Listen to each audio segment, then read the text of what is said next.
Bonjour à tous et à toutes. 5 minutes de Moussa avant de commencer.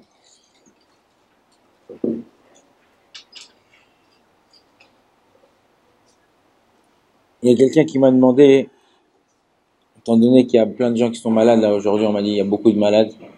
Il y a des vrais malades et des malades imaginaires. Qu'est-ce que vous pensez qu'au fond les animaux, maintenant quand il fait froid, quand on est en hiver, il y a des chats, des chiens qui traînent dans la rue, je sais pas, moi mon fils il m'a dit que là derrière en bas il a vu comment ça s'appelle? Avec ça, en hébreu on dit shafan, c'est là. C'est comme un lapin sauvage comme ça qui vit dans les rochers. Quand il fait froid comme ça, qu'est-ce qu'ils font?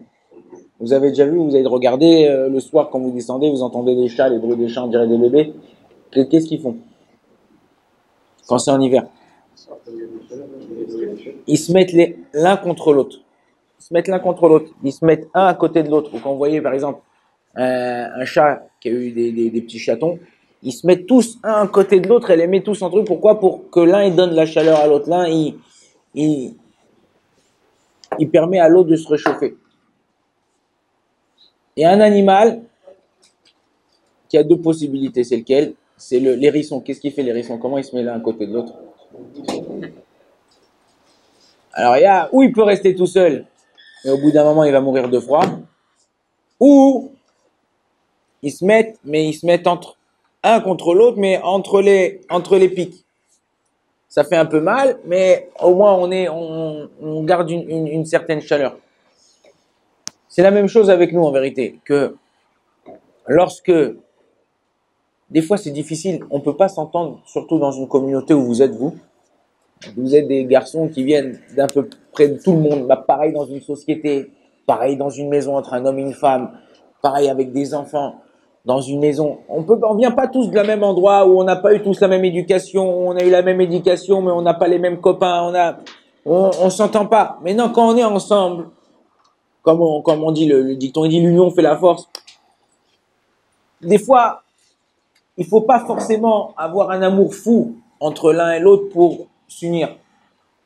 Souvent, on a vu, Chazvé Shalom, chez nos ennemis, des pays arabes qui étaient contre Israël, mais qui se détestaient entre eux, juste pour faire la guerre contre Israël. Ils se sont mis ensemble parce qu'ils savaient que tout seuls, ils n'arriveraient pas. Même nous, l'Avdil et les femmes d'Alot, on doit apprendre de se mettre ensemble. Alors, ouais, mais attends, si je me mets avec lui, c'est que je me rabaisse. Si je parle avec lui, c'est que je me rabaisse. Non, ça veut pas dire que tu te rabaisses. Pour arriver à la victoire, on est obligé de passer par des défaites.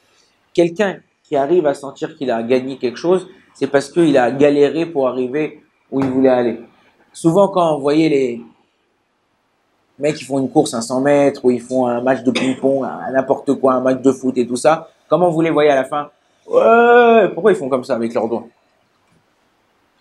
Ça, en vérité, c'est V, c'est la victoire. Ok, victoire. Ouais, on a gagné. Mais non, pourquoi V? V, il a deux summums et un creux. Des fois, tu es en haut, des fois, tu es en bas. Mais pour arriver à la victoire, tu es obligé de passer par une défaite. Tu es obligé de passer par une difficulté. Quelqu'un qui passe pas par une difficulté, il n'arrivera jamais, jamais, jamais à réussir. Je vous ai raconté, c'est dans le Midrash, ça c'est pas... Un roi qui avait un fils et qui devait le remplacer. C'est-à-dire, dans 5, 6, 7 ans, il doit le remplacer. Il cherchait quelqu'un pour lui enseigner toutes les façons de parler, les langues, comment diriger un pays, comment parler et tout. Il a trouvé quelqu'un pendant 3 ans, cette personne-là. Matin, midi et soir, elle était toute la journée avec lui. Et elle le formait à apprendre la façon de se comporter, comment manger, comment parler avec les gens, apprendre des langues pour pouvoir pas discuter avec d'autres pays. Après 3 ans, il est arrivé devant le roi. Il lui a dit, ça y est, j'ai terminé mon boulot. Tu peux prendre ton fils. Il a dit, d'accord, je vais vérifier. Je vais parler avec lui, je vais voir vraiment comment le roi il pense de poser des questions, des trucs impeccables. Il dit, voilà, je te fais le chèque. Il donne le chèque des 3 ans, après des 3 ans, il dit, ça c'est pour toi, et je te rajoute, parce que vraiment, tu t'es bien occupé de lui. Le type, il va pour partir, À peine il est sorti de la porte du roi, il se rappelle qu'il est obligé de lui enseigner une chose. Il revient et il lui dit, j'ai oublié de lui enseigner une chose, vous me permettez? Il dit, vas-y, prends-le, il est là, il est devant toi.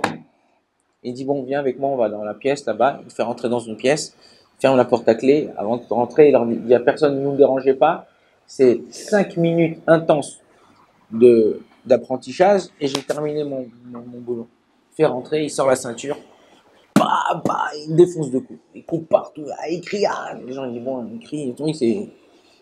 Il a dit pas déranger. Bon, il a dit 5 minutes intenses. C'est intense. Au bout de 5 minutes, le fils du roi, il sort en sang et tout. Le roi, il dit, qu'est-ce que t'as fait? T'as attendu de toucher ton argent pour pouvoir taper mon fils? Prends le chèque, il le déchire. Il attrape, il disait, mettez-le en prison, on va le tuer. Lui, il regarde le roi et lui dit, si je vous explique pourquoi j'ai fait ça, vous allez me donner raison. Il lui dit, pourquoi tu as fait ça? Il lui dit, regardez-vous, avant d'être roi, vous n'étiez pas roi. Vous n'avez pas hérité de la royauté. Vous êtes battu, vous avez fait des guerres pour devenir roi de ce pays.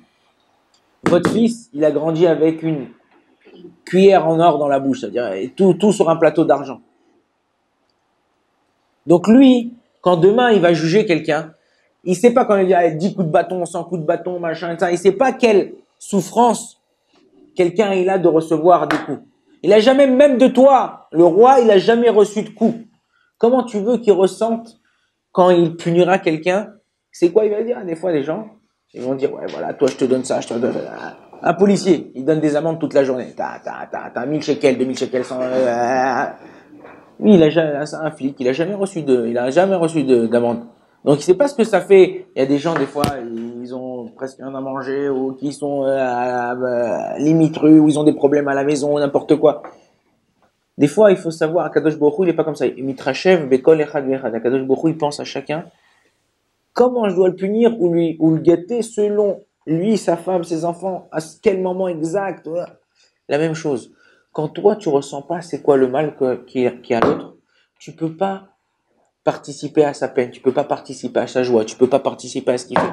Donc, il faut prendre en compte plein de choses. Quand tu vis en communauté, quand vous vivez dans une yeshiva, vous vivez dans une boîte, vous vivez dans n'importe quoi, tu dois apprendre à vivre avec les autres. Tu dois apprendre à même quand ça fait mal des fois, même quand c'est dur comme un hérisson, c'est pas grave, on est ensemble pour se renforcer. Ça fait un peu mal des fois parce qu'on n'a pas les mêmes idées, on n'a pas les mêmes directions dans notre vie, mais le fait de s'unir, d'essayer de parler ensemble, d'essayer de se lier, c'est ça le sod et le yesod pour réussir. Baruch Adonai Leolam, amen, amen.